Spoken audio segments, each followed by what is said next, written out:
Antigravity Lithium-Ion Batteries are used by Star Racing Yamaha, Monster Energy Kawasaki, and many more teams. You can use the same battery as Eli Tomac, Jason Anderson, and a lot others. Antigravity batteries offer more power and capacity than its competitors, plus features like the world's first built-in jump starting that will never leave you stranded. Whether you're racing at the top level or trail riding on the weekends, they have a battery for your vehicle. So visit them at antigravitybatteries.com and save 10% using code RX10 at checkout. How's it going, everybody? I'm Kris Keefer. Welcome to RacerXOnline.com and classic LA Coliseum right here, right now. We have the 2024 Yamaha YZ250F, all new for the year. It's a really special day for us because we actually got to come into the LA Coliseum before the final round of the SMX series. So you can hear the tractors working in the background, but Yamaha was kind enough to allow us to get in here, do some special still shots, some videos, and do our first actual shot of the bike here inside the legendary LA Coliseum. My very first Supercross race was 1997. It was here at the LA Coliseum, and I was riding a YZ125. So pretty amazing moment for me. I come full circle. So what we're gonna do, you'll see this presentation right now, but we're gonna go to Perris Raceway and ride this bike and break it all down and tell you more about it. But for right now, enjoy some of the shots from the LA Coliseum and from the 2024 YZ250F presentation that you'll see right here.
Okay, from the LA Coliseum right to lovely downtown Perris, California, at the oldest racetrack in Southern California with the 60th anniversary 2024 Yamaha YZ250F.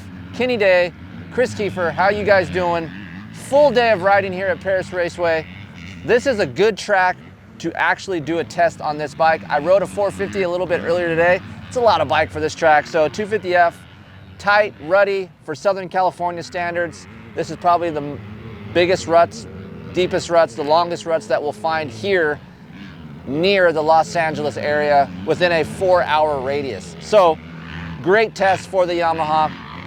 Okay, so to break down all the updates to you, it's the same frame as a YZ450, except putting the hangers on. Obviously it has 250 mounting points, but same overall layout. All the changes that the YZ450F got in 2023, 2024 YZ250F got those as well.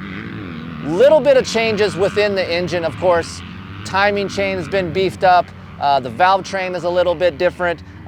Intake is a little bit different as well. So not a whole new engine, but the updates that needed to be done, Yamaha actually addressed those. The timing chain was a problem for some of you guys out there. I got a lot of emails about breaking timing chains and valves. So there is more durability within this 2024 YZ250F. The Yamaha engineers went to work and actually addressed those issues, so that is great. Also, suspension updates for 2024, same offset, 22mm offset, clamps are the same. Swing arm is a little bit different as well, as because of the new chassis, except that swing arm. So it's a new bike, chassis-wise, engine-wise, updated. So let's just put it that way. Okay, it's been a long time coming. A lot of you guys are excited about this bike, so I'm gonna kick it off to Kenny. I rode it probably the least out of all the total of 3 test riders here today. 175 pounds. I could feel some of those updates really quick because I ride a YZ450F a lot. Kenny, you had the 2023 YZ250F right before we got here, so you're very fresh with this. Go ahead. Yeah, that's true. So I did come off the older model. I spent about a month on that thing, just trying to get ready, especially knowing that we were going to get to ride this bike. Today at Perris is just like a racetrack, very ruddy, choppy, so the conditions were great for this bike. Initially, as soon as I got on it, I've only ridden the new 450 chassis a few times when I rode yours, so it just felt very different to me getting on this one compared to the old one, but in a positive way. Love how narrow the bike feels. It feels longer now. I feel more stable coming into turns. And the older bike, I felt like I had some pitching issues. I really struggled with how wide the tank was. Like these little comfort things in the cockpit that really just kind of threw me off. So jumping on this, I was comfortable immediately. I was always impressed by the engine package. You do have to short shift it a little bit. We figured that out today. We did some mapping changes. But overall, I was happy with the direction of the chassis, the suspension, and the way everything felt. So real quick, -5 down, -5 back is the foot peg mounting area from 2023, just like the YZ450F got. We're also in the rear hole, what I like to call the rear hole of the mounting for the handlebar mount. Okay, so for me, still has good torque feel, probably still has the most response and low end torque front side out of all the 250Fs that are out there right now. I feel like it may have lost just a little bit of that and gained more of that mid to top end feel. So last year's bike, you know, like you come out of a corner, you had to shift right away. I still feel like you got to do that with this engine, but it's just stretched out a little longer. Yeah, I totally agree. Towards the end of the day, when we got a little more hard pack, you could really use the power a bit more, and it felt like it would go quicker as far as revving quicker, and I had to shift a lot faster. In the morning, I had some deep stuff, so I'd leave it in second longer. I have noticed though, if you hit your shift points on this, so you go through the turn in second, get to the end, you got that hook and you really aggressive out. It's so lively. But as soon as I get out and I immediately click third, man, the meat of the power there, the thing takes off. Now, if I go a little too far in second gear, it'll start to fall on its face. Okay. You know? And by the time I do click third, I'm lacking a little bit. But if I time it just right, this thing's kind of hard to beat. I will say, I think third gear luggability isn't quite as good as the previous model, but I do like that it went more of the Kawasaki and KTM direction where you got a little bit more climb up from the mid to top. So that is nice for you Yamaha owners. Don't freak out. You still got a lot of that torque, that response, that crispness. Like you said, we have what we call a Stevie map. Travis took the reins before and built a map, but now our guy Stevie built us a map. I'm gonna build some maps for you guys for 250Fs. I feel like I would like a little bit more climb from second and third gear, so I'm gonna try to build a map to give me more of that. But nonetheless, those maps are out there for you. I'll have those on my website. You can email me or just go to my website and check those out. Another thing, one thing that is negative for me is the sound. It sounds kind of raspy and just dirty. No, this is true. I will say that even when I come off from riding a Yamaha, whether it's this one or the old one, it's such a different noise and the way that it transfers through your helmet. Yep. So when I get done riding the Yamaha for the day, my ears are ringing pretty bad. Yeah. Okay, let's go with the chassis because it's all new. Very, very light feeling for me. Entering corners, I call area 1, 2, and 3. Leaning this bike over, much more positive feeling. Easy to lean over. If I could tell you guys the 2023 YZ250F, I felt like the weight was high up. Now I feel like the CG is down. The flop, that lay-in is much nicer on this bike. I feel like the bike itself is more balanced, like Kenny said. I don't get a lot of on-off feeling.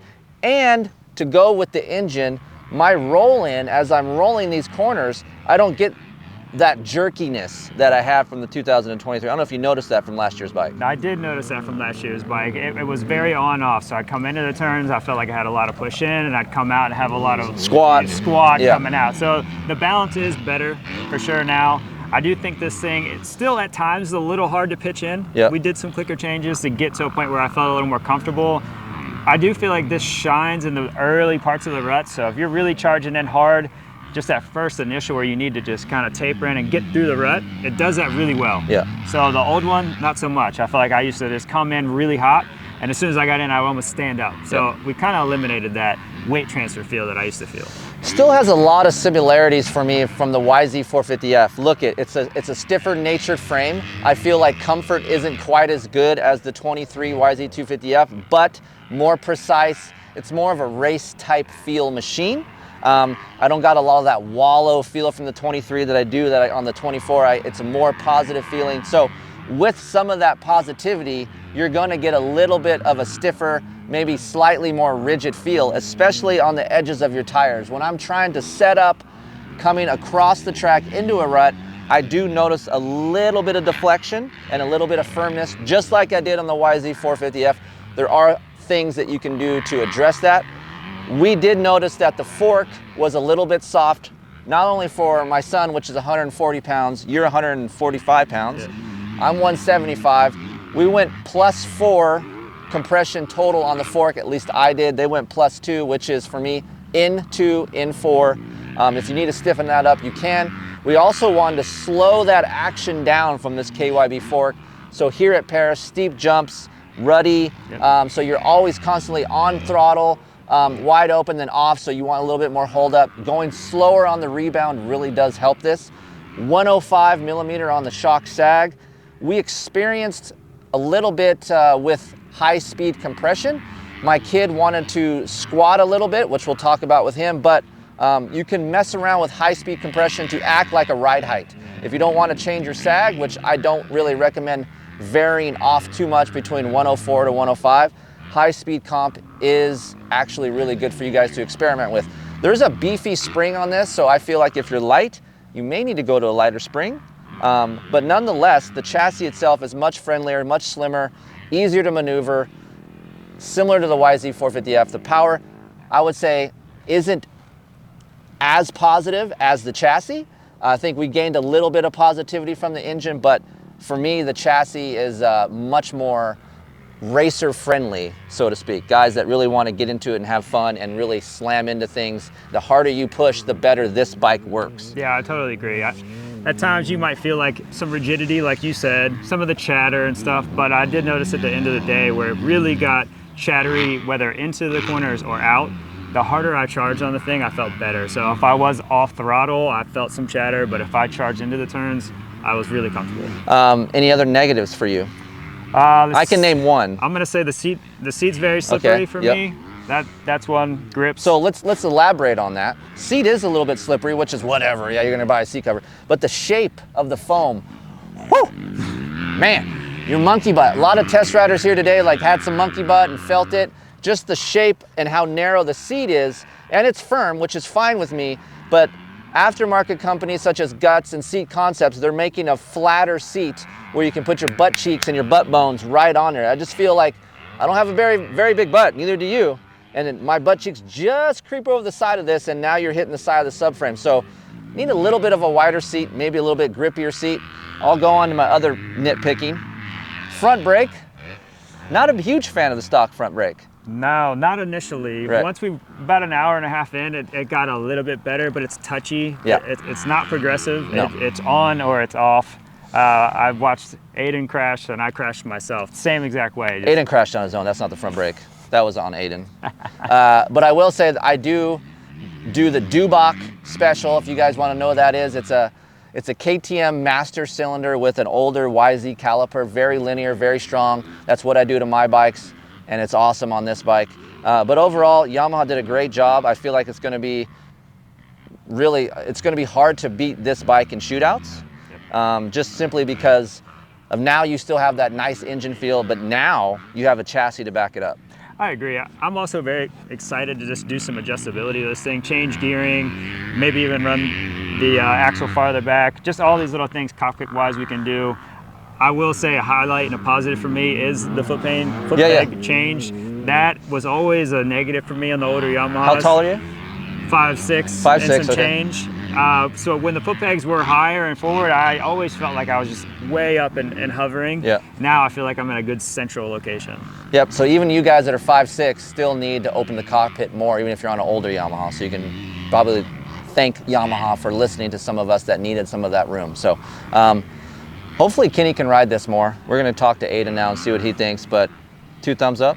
Yeah, 2 thumbs up. There you go. All right, I brought the old kid out here. Look at, he rides a 250 a lot. He's probably the target demographic for this kind of motorcycle, so why not bring a 17-year-old hyperactive, thinks he's too cool. I listen to rap.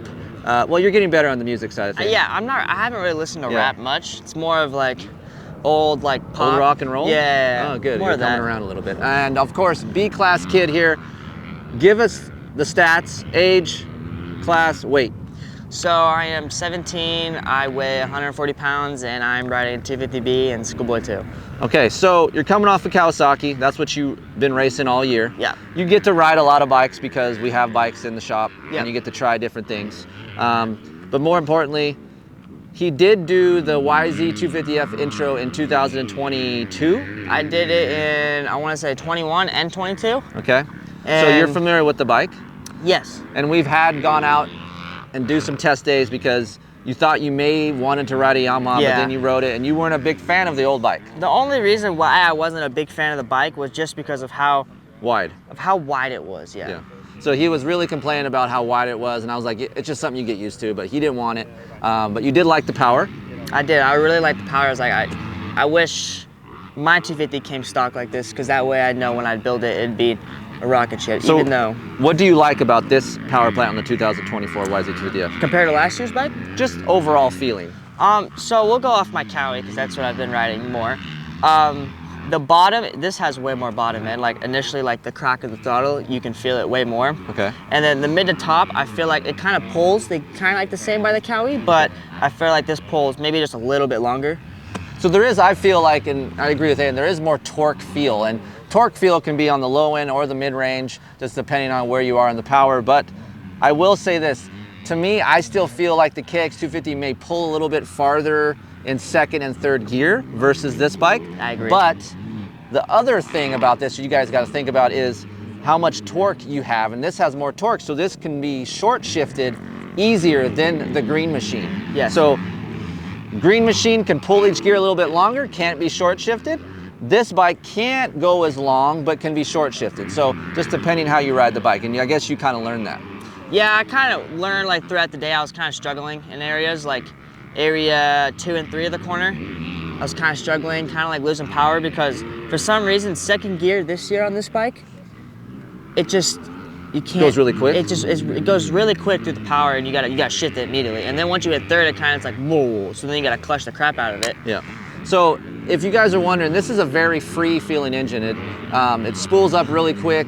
If you rev it out, it actually just goes through the power really quick. So normally when you have that feeling, there's only a few bikes that I know that I get this feeling. When you have a free feeling engine, it doesn't mean that you could short shift actually. So now that this thing has enough torque and it has a free feeling, you can get shifting a little bit earlier out of your corner, or you can change the gearing and maybe hopefully run third gear if you're a lazy vet guy like myself. Hyperactive kids like a 17-year-old B rider may want to rev it out a little bit longer, so you can actually maybe go down a tooth. I think that's what I would probably do with Aden, is go from a 50 rear to a 49, so you can use second gear a little bit more. Because I doubt you're shifting. I just think you're going to be a second gear kind of kid coming from a Kawasaki. Yeah, I mainly ride in the meat of the power, so second and third, and sometimes fourth. Not really. I don't really touch fourth that much, to be honest. All right, chassis-wise, the most important thing. This is what we were really curious about. On last year's bike, Aden was, commenting that he didn't have enough front end feel coming into corners, and he liked his Kawasaki because it cornered better, it was more positive. What do you feel like this chassis does now? So I kind of feel they made the bike a little bit stiffer. Okay. I feel like it was kind of harsh through my hands, I noticed. Like in the super fast straightaways, it's just, I can feel it in my hands, just felt harsh. Compared to your Kawasaki? Compared to my Cowie. Okay. I feel like the Cowie absorbs the bumps more, and it's more compliant and plush. This feels just stiffer, but obviously, I mean, all the races that I do, all the amateur races are back east, so I feel like back east, like, I wouldn't really notice it as much because the dirt is so much softer out here compared to riding Perris at 12 o'clock in the afternoon and it's got blue groove. Yeah. But cornering, how does this thing corner? For people that say, hey, Yamaha doesn't corner, how do you feel about that? So that was the first thing I initially noticed when the track got broken in. I really noticed in area 1 and 2, I can lean the bike in. Compared to last year's bike, I felt like I was just struggling to find that comfort level of trusting the motorcycle and putting it in there where I wanted to. This, I feel like I can put it in wherever I want to. I feel comfortable with it. Obviously, I washed the front end out, so I feel... He did that on his Kawasaki too, so it's not really a bike problem. That's a rider problem. You're 140 pounds. Do you feel like the stuff is firm enough for you, or did you know, when we went firmer on the fork, was that good enough for you? It was better, yes. Initially, that also is one thing I noticed. Off throttle, when I'd go on super fast straightaways, off throttle, I feel like it was pitching, kind of like the shock was overpowering the fork a little bit. So we stiffened the fork up, dropped it. Yeah, so stock is 7 millimeters on the fork height. We went to 5 millimeter. Yep. And then we experimented with the shock. But went back to stock. I was also having some trouble too with head shake a little bit. So dropping it and stiffing it and slowing it down, I feel like honestly it helped a little bit more stable. More. Yes. Okay, so compared to your Kawasaki, because people like these comparisons. Yeah. Compared to your Kawasaki, cornering the machine in a rut, is this bike as good as your Cowie? Is the Cowie better? Where are we at? I feel like they both feel the same to me. So it's very, very close. It's very similar, yes. But downfall, chassis-wise, I feel like the Cowie is better. More compliant. More compliant. Engine-wise, this is better. Yeah. I feel like, just because of that initial snap off the bottom. What about cockpit feeling? That is another thing too I realized on the 21 and 22 bike is I didn't really like. Just because the rider triangle, how wide it fell, and then tight. I felt like I was just sitting like in the pocket, like kind of like in a like in a bike instead of on it. Kind of like in a 19 those old CRs with the big tanks, and they had the seat that would go all the way up to the tank, kind of like a skater ramp. Kind of like Mathis's CR500. Yes, exactly like that. That is what I felt like when I was riding the motorcycle. Okay. So this year, I feel more on top of the motorcycle. I felt a little bit cramped for some reason, like kind of like in the foot peg area. Yeah. So maybe dropping back a little bit. Yep. But other than that, I was really happy with how it felt. So you guys can use your old foot peg mounts, but you will have to use the 23 springs as well as the 23 mounts, and then you can put a 23 peg on this. And Works Connection sells something where it drops a little bit, and it'll be -2 down a little bit. So I did this to my YZ450F currently, and put the older style stuff on. They do have a different offset offset mount from Works Connection that does help open that up. I'm still not a fan of moving that bar mount in the forward position. I just like that closer to me. I think you're the same way as me. I am the same way, but Travis tries to get both of us to do it, and it's no good. We're not 7 foot tall like Travis, so I feel like this is a more neutral position.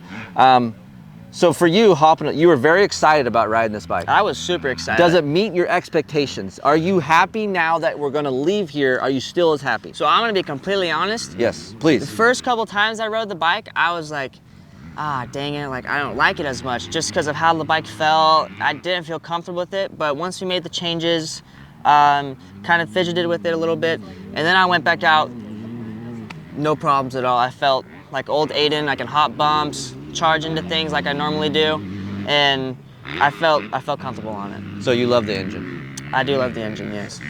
So Aden's been on a one colored bike for a long time, so him to get used to another bike probably took a little bit while. I'm his dad, I kind of saw that. He looked a little bit uncomfortable, but then by the end of the day, we're at 2 o'clock now and he looks like he's back to his old self. So I feel like from watching him ride his other bike compared to this bike, a couple things stand out to me.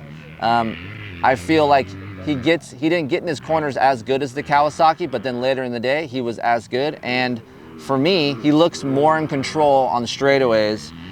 Even though you say the Kawasaki is more compliant, I feel like he looks more control on the Yamaha than the Kawasaki. This is just your father looking at you, watching you. Okay. So, you're also not a fan of the front brake. I'm sorry, Travis, Stevie, all you guys, the front brake is really bad. Like in the morning, I was freaking out thinking that the front brake was honestly broken. I would pull it in and I could not find where it would engage. And then I really like to drag my front brake in the rut so my front end stays in the rut, stays planted.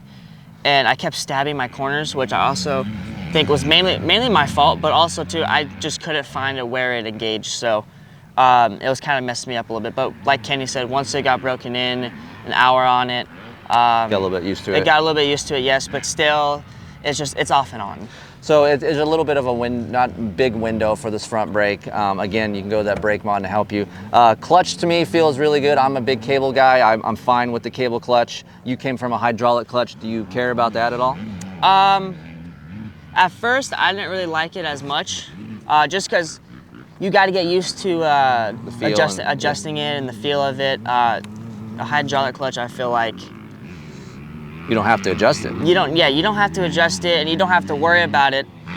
Like today, for example, I'd come into a corner and I'd start to go like this, get ready for the corner, and I'd have so much plan. I'm like, oh, I forgot to adjust it. So for me, I'm a big cable guy. Coming off a hydraulic clutch, as you heard, Aden's probably just got to get used to it. It's not a huge deal for me, but overall, very solid package. I would say that you're excited to ride this bike some more. I am excited to ride this bike some more. Gonna take it home tonight, gonna wash it, clean it up, put some bars on it, a lever, and maybe a front brake system. And honestly, I think it's good from there. Maybe some earplugs in the ears for later on it's down the road. It's a little bit loud. I'm used to it because I ride a Yamaha a lot, so to me it doesn't bother me. But another thing you guys can do if you want more front end traction, take the Dunlop MX-33 off, put an MX-34 on it, or MX-3S if you can find it. That'll help some traction. Not a huge fan of the MX-33, but overall, kudos to the Yamaha R&D group in Japan as well in America for building a better 250. They've really set the bar for other brands to bring their level up, and I feel like Yamaha is forcing other brands to do that.